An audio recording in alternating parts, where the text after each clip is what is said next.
Continuaremos con los pasos para construir una tabla de distribución de frecuencias. Como podemos ver, aquí tenemos un esquema de los pasos a seguir para construir una tabla de distribución de frecuencias. Primero debemos ordenar todos los datos de menor a mayor.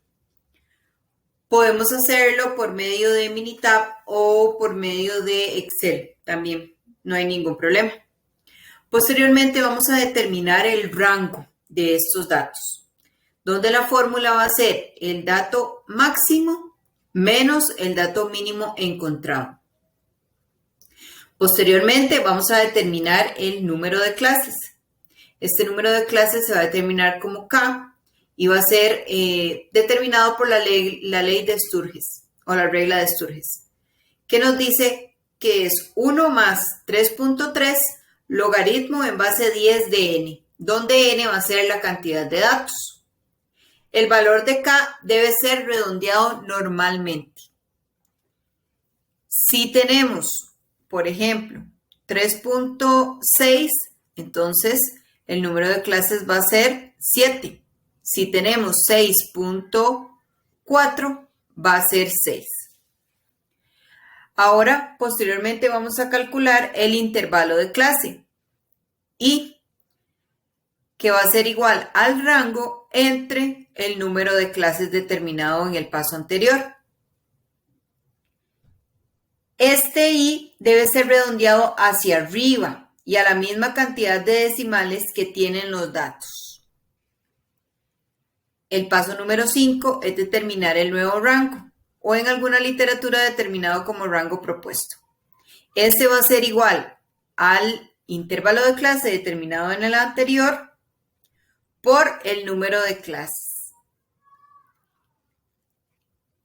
Posteriormente, vamos a calcular la diferencia. Esta diferencia va a ser el resultado de restar el nuevo rango menos el rango en el paso número 2. La última cifra significativa de este valor debe ser un número impar de la diferencia. En caso de no lograrlo, se debe volver al paso número 4, o sea, recalcular el intervalo de clase, ya sea sumándole una cifra significativa o restándole una cifra significativa. Y hacer el cálculo con un nuevo número de clases hasta que cumpla la condición. En el paso número 7 tenemos el cálculo de la diferencia media, que va a ser la división de la diferencia entre 2. Posteriormente vamos a calcular el límite inferior de la primera clase, que va a ser el dato mínimo menos la mitad de la diferencia. Y como paso número 9 vamos a calcular el límite superior de toda la tabla de distribución de frecuencias, que va a ser el dato máximo más la mitad de la diferencia o la diferencia media. Como punto número 10 vamos a determinar el punto medio, que va a ser el límite inferior más el límite superior entre 2. El paso número 11, determinar la frecuencia absoluta, que en este caso sería el conteo de cuántos datos del problema tenemos en la clase número 1, de cuántos datos del problema tenemos en la clase número 2, de cuántos datos en la clase número 3, etc.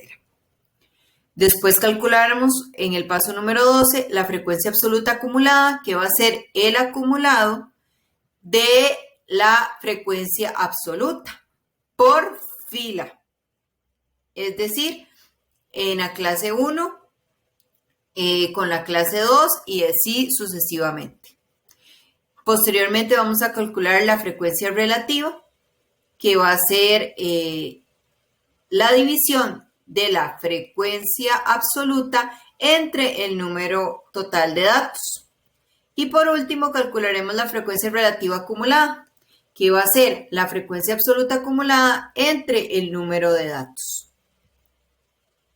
La construcción de la distribución de frecuencias para una variable cuantitativa continua es el ejercicio que tenemos en este momento, donde se tienen las notas del último curso de Física 1, las cuales se muestran a continuación. Entonces aquí podemos ver las notas de el curso de Física 1. Como primer paso, debemos ordenarlas, ¿verdad? Ordenar estos datos de menor a mayor. Aquí ya los encontramos ordenados. Una vez ordenados, pasamos a calcular el rango. El dato mayor que hemos encontrado es el 100, menos el dato menor, que sería 43, dándonos como resultado 57. Posteriormente, como paso número 3, vamos a determinar el número de clases por la ley de Sturges, 1 más 3.3 por logaritmo de 40, ya que los datos son 40. Eso nos da un resultado de 6.2867, Debemos siempre, recuerden, redondearlo normalmente a un número entero. Entonces, como nos da 6.2, el redondeo sería a 6. Posteriormente, vamos a calcular el intervalo de clase, que va a ser el rango entre el número de clases. Este nos da como resultado 9,5 y como siempre lo tenemos que redondear hacia arriba a la misma cantidad de cifras significativas de los datos, pues lo redondeamos a 10.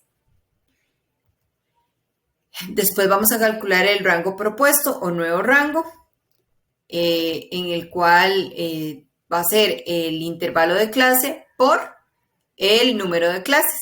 En este caso sería 10 por 6, dándonos un resultado de 60. Después vamos a calcular la diferencia con la observación de que este debe tener, la cifra significativa de este valor debe ser un número impar. Vamos a ver si nos da impar. Entonces sería el nuevo rango, que en este caso era 60, menos el rango anterior del paso número 2, dándonos 57. Esto es igual a 3, cumpliendo con que el número sea impar. Determinamos la diferencia media, que sería 1.5. Posteriormente, el límite inferior de toda la tabla, que sería el dato menor, que en este caso era 43, menos la diferencia media de 1.5, dándonos un resultado de 41.5. Y posteriormente, el límite superior del dato mayor, que era 100, más 1.5. Calculamos el X medios, que sería el límite inferior más el límite superior dividido entre 2 de cada una de la tabla, el conteo de la clase, el conteo acumulado por fila, ¿verdad? De la frecuencia absoluta, la frecuencia relativa y la frecuencia relativa acumulada, dándonos como resultado la siguiente tabla, ¿verdad? Ahora vamos paso a paso a ir contándoles cómo fuimos resolviendo cada uno de ellos. Para el límite inferior, recuerden que tomábamos el dato mínimo menos la diferencia media, que en este caso era menos 1.5. Y el límite superior de la clase 1 va a ser el límite inferior de la clase 1, ¿verdad? Más el intervalo de clase, que en este caso nos había dado 10. Entonces, sería 41.5 más 10, dándonos un resultado de 51.5. Y en la clase 2, el límite inferior va a ser igual al límite superior de la clase anterior, ¿verdad? De la clase 1, dándonos un resultado de 51.5. Y para determinar el límite superior de la clase 10, le sumamos el intervalo de clase, en este caso, o la amplitud de clase, en este caso de 10, dándonos como resultado 61.5. Y el dato máximo para calcular el límite superior de toda la tabla va a ser el dato máximo más la mitad de la diferencia, dándonos un resultado de 101.5. A la hora de ir sumando todos los intervalos de clase en las clases, debe darnos el número de 101.5. Posteriormente calcularíamos la X medios, que sería el límite superior más el límite inferior dividido entre 2, dándonos como resultado en la primera clase 46.5, en la segunda clase 56.5 y así sucesivamente.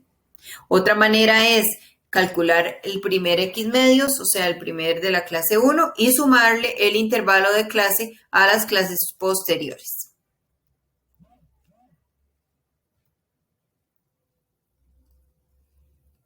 Posteriormente vamos a determinar el conteo. El conteo es determinar el intervalo, cuántos números están contenidos en el intervalo de la clase. Entonces, por ejemplo, en la clase 1, que estaba entre 41.5 y 51.5, solo encontramos un dato, que sería 43. En la clase número 2, que es de 51.5 a 61.5, encontramos 5 datos. Y así sucesivamente con cada una de las clases posteriores, dándonos como resultado el conteo 1, 5, 13, 9, 7 y 5. Los invito a que realicen el ejercicio para poder comprobarlo. Posteriormente sacamos la frecuencia absoluta acumulada, que sería la sumatoria de la frecuencia absoluta de la clase anterior más la frecuencia absoluta de la clase siguiente. Entonces, por ejemplo, en la clase número 2 vemos cómo se suma la frecuencia absoluta de la clase anterior, que es de la clase 1, que era 1, más 5, la frecuencia absoluta de la clase 2, dándonos un resultado de frecuencia absoluta acumulada de 6 de la clase 2, y así sucesivamente con las otras clases. Por ejemplo, para la clase 3 sería 6, que es de la clase anterior, ¿verdad? Más 13 de la clase, la frecuencia absoluta de la clase 3, dándonos un resultado de 19. Y así sucesivamente. Posteriormente vamos a determinar la frecuencia relativa, que sería la división de la frecuencia absoluta entre el número de datos. Como podemos ver, en la clase 1 nos da de 0,025 y en la clase 2 de 0,125 y así sucesivamente. Posteriormente vamos a determinar la frecuencia relativa acumulada, que sería la división de la frecuencia absoluta acumulada entre n. Por ejemplo, la frecuencia absoluta acumulada de la clase 1 es 1 entre 40 y de la clase 2 sería 6 entre 40. Otra forma sería ir pues sumando cada una de las frecuencias relativas por fila. Y para determinar la clase relativa menos d, sería 1 menos la frecuencia relativa de la clase, dándonos como un resultado de 0.975. Para la clase número 2 sería de la anterior, que sería 0,975, menos la clase relativa, perdón, la relativa de la clase 2, que sería 0,125, dándonos como un resultado de 0,850 y así sucesivamente hasta llegar a 0. Esta es la tabla resultante ya con todos los cálculos de cada una de las rubros de la columna, de las columnas y las filas correspondientes a este problema. Así podemos determinar el histograma ¿verdad? Donde vemos que la mayor acumulación de datos lo tenemos en la clase número 3 y la menor acumulación de datos en la clase número 1. Vemos la forma que nos está dando esta distribución, ¿verdad? Y en clases posteriores veremos el análisis de datos de este histograma. También podríamos determinar el polígono de frecuencias, que sería con las clases y el punto medio de cada una de las frecuencias. Y la interpretación importante. Por ejemplo, la frecuencia absoluta de la clase 3 es que se encontraron 13 personas con notas entre 61.5 y 71.5. En promedio, obtuvieron 66.5 de calificación para la clase 3. Si queremos determinar la interpretación de la frecuencia absoluta acumulada de la segunda clase, se encontró que 6 personas obtuvieron calificaciones entre 41.5 y 61.5. La frecuencia relativa acumulada menos D de la quinta clase quiere decir que se encontró que entre el 87.5 de las personas obtuvieron menos de 91.5 en su calificación del curso de física. Y la frecuencia relativa de la sexta clase, que se encontraron 12.5%, obtuvo con calificaciones entre 91.5 y 100. Para consultas, por favor, me escriben a pasolano, @it